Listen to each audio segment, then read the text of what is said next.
Hey everyone, it must be Thursday at 8 p.m. Eastern because I am Spike Cohen and you are here watching Culture Winning. Thanks so much for tuning in. For those who haven't seen this show before, Culture Winning is a show where I talk with elected libertarians to talk about how, wait for it, libertarians can get elected in campaigns, in elections, and actually win them. That's the point of the show, is to talk with libertarians about how they can get elected and to talk about the blueprint for how libertarians get elected across this country in every single election and how we can replicate that and get more and bigger wins so that the things we talk about that we want to happen in our libertarian society can actually happen because we get elected. I know it's amazing, but this is what we talk about. And so without further ado, I would like to talk to my guest tonight and introduce him to you. He has recently been elected in the last election. He was elected to the Hampden, Maine Town Council. His name is Allen Esposito. Councilor Esposito, thanks so much for joining us this evening. Hey, thanks, Mike. Appreciate it. I really appreciate having you on.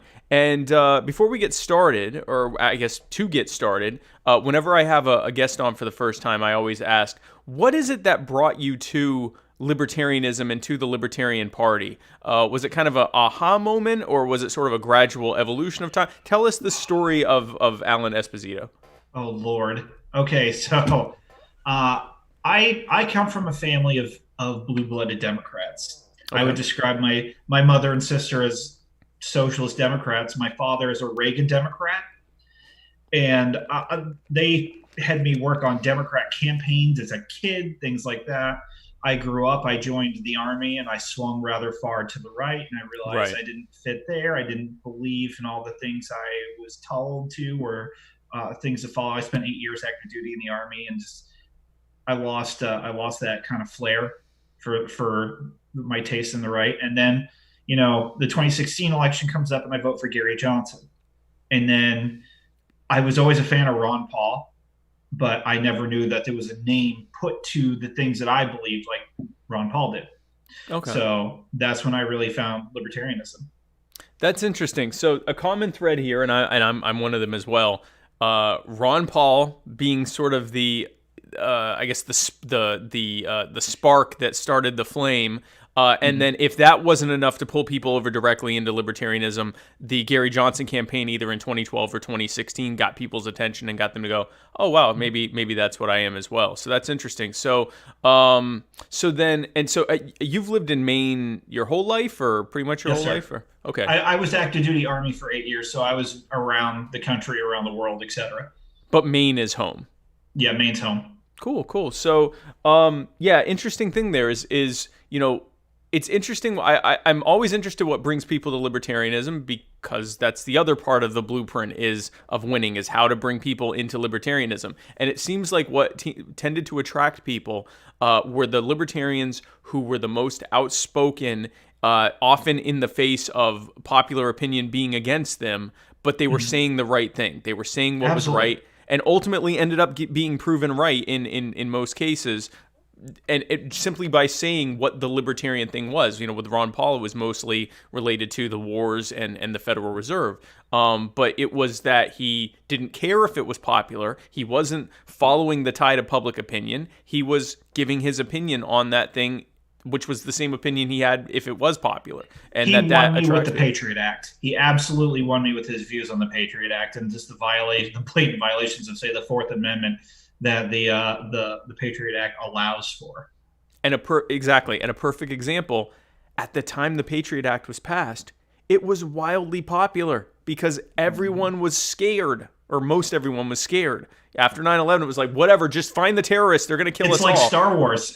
This is how liberty dies, with thunderous applause. Yep, exactly. Well, and we're seeing that now with these lockdowns. A lot of people, I think it's a lot more evenly divided than we're told. But there are a lot of people that just wishes everyone would just stay inside for a month or so and keep their masks on and not go outside or do anything. How they're going to get food, I'm not sure, but that's a prevailing thought among a lot of people. And those of us who are saying no, we should be able to make our own precautions and make our own decisions for ourselves, we're taking our lumps now, but I think we're ultimately going to be proven right, and I think that we have to be the ones to do that. But that's a different subject because this is more about elections than about the strategy, but I can't help myself. So Hampden, Maine Town Council. What is it? Was there a specific thing that made you decide to run for that office, or was it more just like, I think I'm going to run for something? What was it that led you to decide to run for town council? So, Maine is very heavy on property tax. Okay. It's one of the heaviest states in the nation for property tax, and I just see my neighbors and I getting squeezed constantly, and we don't get anything really out of our tax money. There's like my fiance's child goes to private school. He doesn't go to public school here in town. Okay. We pay all this property tax to go for needs and services that we don't actually benefit from. We don't have sewer. We live out in the middle of nowhere. So we've got, well water. We live on a state road. We don't even live on a town road. Our road's all chewed up from snow plows and poor drainage and frost heaves. And, who will fix the roads? It's nobody. The state's not doing it. So it's just the fact that it's taxation without representation. And I've had enough, and my neighbors have had enough. And I got people from every just about political spectrum to put me on the ballot because they're feeling the same way I am. And see, this is an interesting thing. We often, or very rarely, do libertarians have a built-in voter base, right? Like, especially at your level, you're often starting at like 0 or 10. Like, you're starting at a very small amount of people that are like, oh, you're a libertarian, okay, I'm voting for you. So you have to go and convince Republicans and Democrats and independents and people who don't vote and moderates and people that swing between the two parties. You have to present your message in a way that is appealing to a lot of people without it just becoming a watered down mess. And so, it doesn't have to only be appealing, Spike. I have to just be honest. I have to be true. I have to be consistent. Exactly. I just have to be me. This is what I'm going to believe. You might like it. You might not like it. But I'm not going to try to conceal it from you. I'm not going to try to impose my will on you. I am not going to do anything against your consent. This is me. And that's the appeal, right? That's the appeal is, like what I'm saying or not, where I stand and that you can trust where I am. And you're not going to get 100% of people to vote for you, but a lot of people that may not even vote for you, they will respect you. And as they watch you, in actual position of governance, that respect might turn into support because they recognize that you are being honest and straightforward about what it is you believe. So your main issue was taxes, that you're coming in, the taxes are ridiculous for people like you that live in, does Hampden have like a city proper and then you're on the outside, or this is pretty much what it's like living in Hampden? So there's about 8,000 people in Hampden. And the town of Hampden, there's like you said, there's a bustling town. Okay. And then out the outskirts, the more rural areas, and there's a lot of actual rural folks here. So, but Hampden is one of the heaviest tax towns in this area. It might be the heaviest tax town in this area. So there's a lot of affluent people here. A lot of older folks come to retire here, and they are just paying out the wazoo in taxes. So, for those of you not living in the town center where the majority of that money is being spent, you got your own water. You've got a state road that your state taxes are being spent on something else too, because without government, who would neglect the roads? So you're not really getting services from anyone, but specific to the council, or to the city, or the town, you're not using their school services. You're not really using their services at all. And you're having to pay basically a nuisance fee rent, or I guess in your area it's much higher than a nuisance fee. You're paying rent on land that you own. And so are all of your neighbors as well, many of whom also, especially, again, if you're a retiree and you're on well water, you also aren't using any of those services that you're being taxed to pay for. You're basically subsidizing for people to live in the town proper and get all of these bustling services. So that's what got you to run. Was this your first run? My first run in the town of Hampden. Once upon a time, I lived in a small town called Prospect, Maine, and I attempted to run there, but it was just a popularity contest at that point. Okay. The smaller So, the town gets, the more they don't like outsiders. well, and that's the thing. So, I mean, the smaller it gets, the less it is about what you're saying and more it is about who you are and who you know and your connections in Yes. the town and everything, which that's, I mean, I've had people on that's how they won because everyone knew them and it was a small town and they didn't even care what their policies were. They just knew them. So Yep. there's an aspect to that too. So what would you say in this run was the most challenging part of running for office? The most challenging part was, I would say, getting on the ballot. I need to go out and sell myself to people. If there's a pandemic going on, like I said, there's a lot of older folks here. The average median age of the state of Maine is like 45, 46 point something. Maine is the oldest state in the nation, average than any other state. Oh, wow. Okay. So I need to go out, and a lot of folks in their 60s, their 70s, their 80s, their 90s, and convince them why this young man wants them to think outside the box the way they've been thinking for half a Decades. Yeah. century, Yeah. Yeah. and why I'm going to be right for them. So you had so what was your threshold to be able to even get on the ballot? 25 signatures. Okay, so you had to get those. Doesn't sound like a lot, but in a pandemic, going door to door when people don't want to answer the door or they're scared of COVID, Yeah. they have an illness or an ailment, and they don't want to be around people, and that's entirely their choice, So it was hard. It was not easy to get on the ballot. So once you were on the ballot, was it kind of downhill from there? Like that was really the hard part. The election itself wasn't that hard, the election itself wasn't bad because the person the seat that I'm filling decided not to run again. I don't know why. I haven't spoken to the individual, Okay. but I found out there was nobody running as a declared write-in either. To be a write-in in the state of Maine, you have to be a declared write-in. So you can't just fill in Mickey Mouse and Mickey Mouse win. But there was no declared write-ins and nobody else turned in paperwork. So I lucked out because I was ready to drop like $2,000 for, to run a campaign. But So you self-funded, not asking for money from people, just doing it myself. So just to prove how high of a threshold it was just to get on the ballot in your area, you were the only one that qualified to do it. Yeah. So now you're on the. So you did that. Now you're on the council. So the takeaway there is, especially in these smaller races, sometimes you're going to be the only one with the wherewithal to be able to actually do it, and you have to have a plan to be able to actually get on the ballot. And sometimes if you get on the ballot, that's enough to be able to win that race. Now that you're in there, you're an incumbent. Now you can build that level of trust with people. You can, push your policies forward. You can do all the things that, you wanted to do, once you got into office, and people see that and they continue voting for you. And now they hear Libertarian. Now, this was a nonpartisan race or a partisan race? Nonpartisan. It's nonpartisan, but you're not hiding the fact that you're a Libertarian. No, I'm the chairman of the Penobscot County Libertarian Party. It's no secret who I am. Okay. So you're running as a Libertarian, even if there's not officially an L next to you, or correct L. I have to mirror to the L next to you.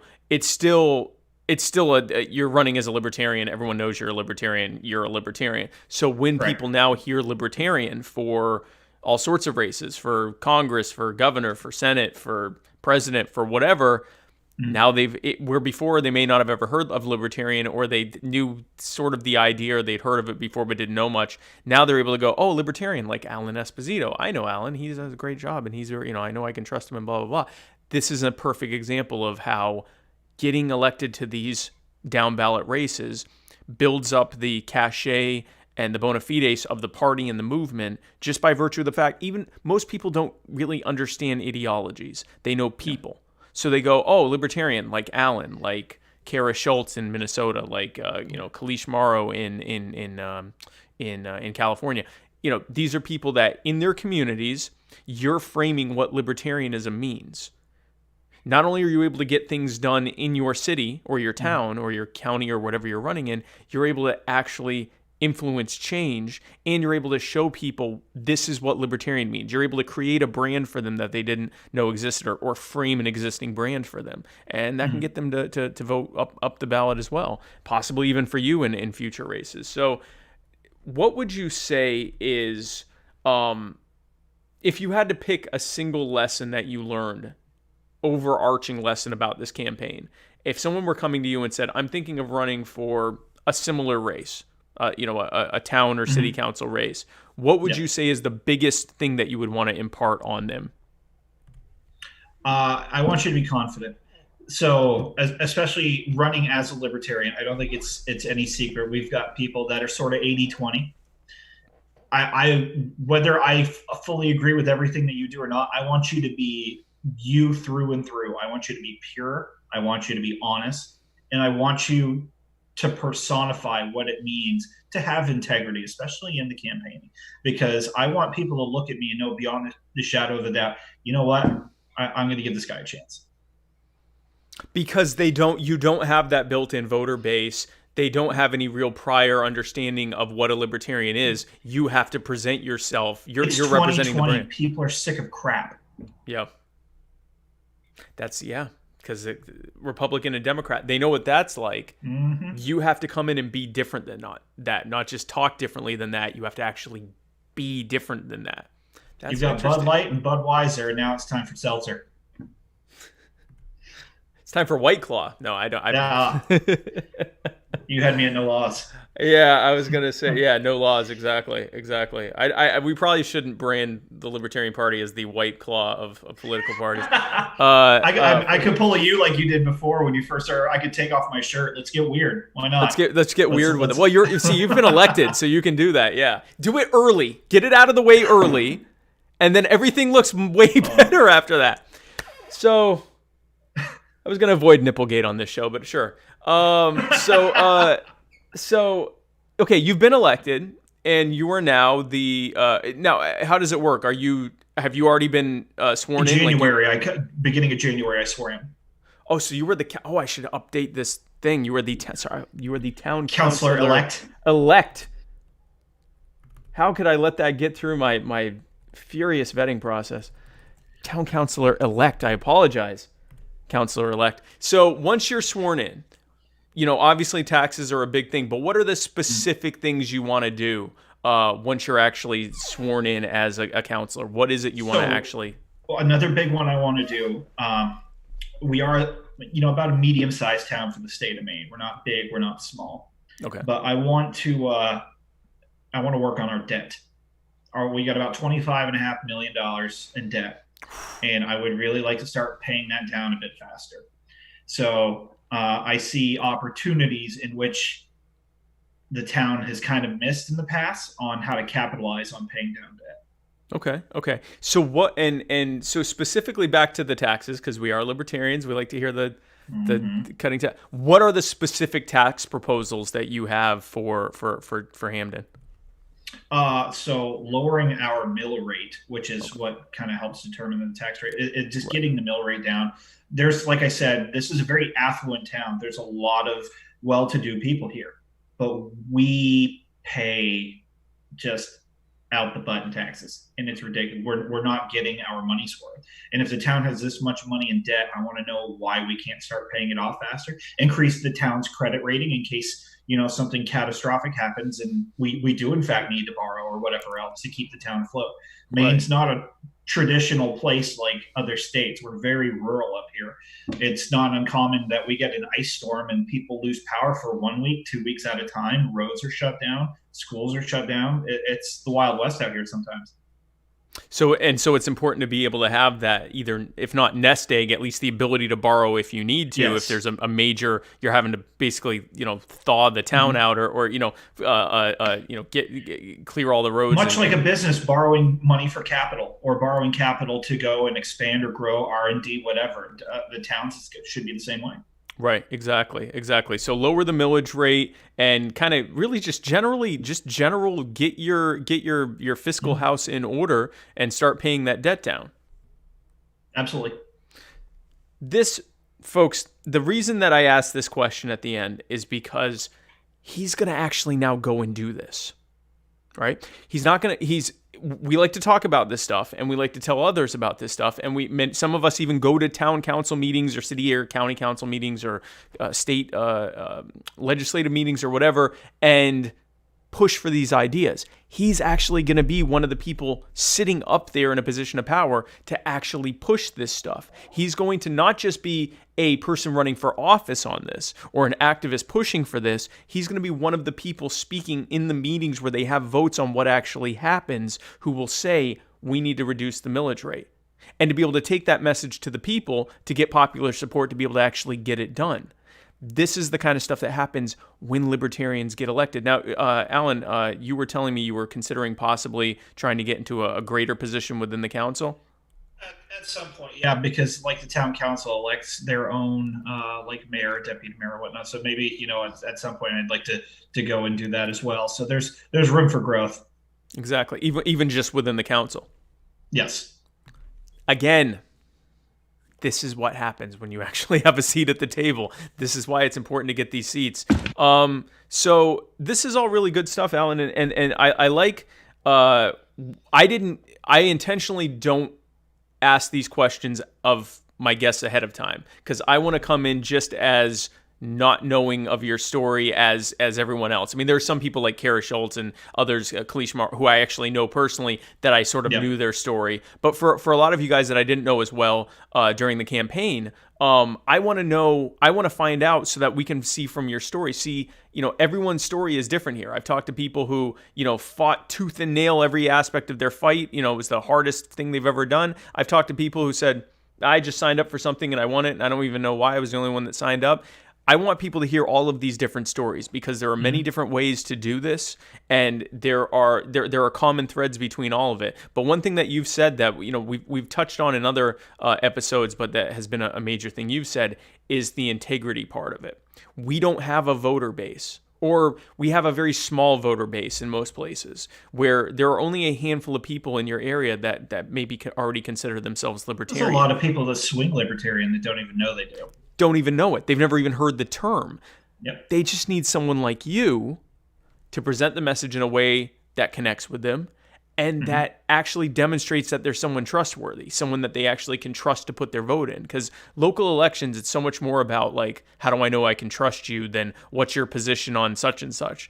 So it's important that this is happening, and I'm just really happy that you're in there, man. Congratulations on your win. I apologize for mislabeling you as already being the counselor. That's fine. But I want to ask you, before I let you go, what is it? I always like to give my guests the final say and give them the floor to say anything you want to say. What is it you'd like to say to our guests?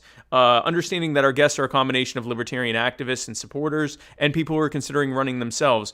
Allen Esposito, the floor is yours.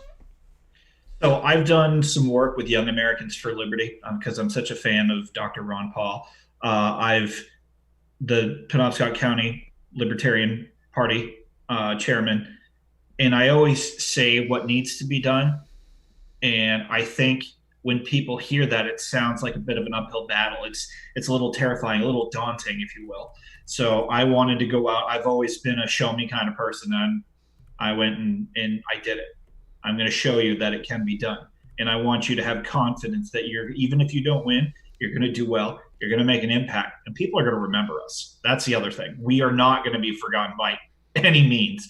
So if you're really thinking about running, there's all sorts of resources you can find on, how to build a campaign, how to start. Another shout out to YAL. They have like a candidate class that teaches you how to be a candidate, which is a huge tool and resource.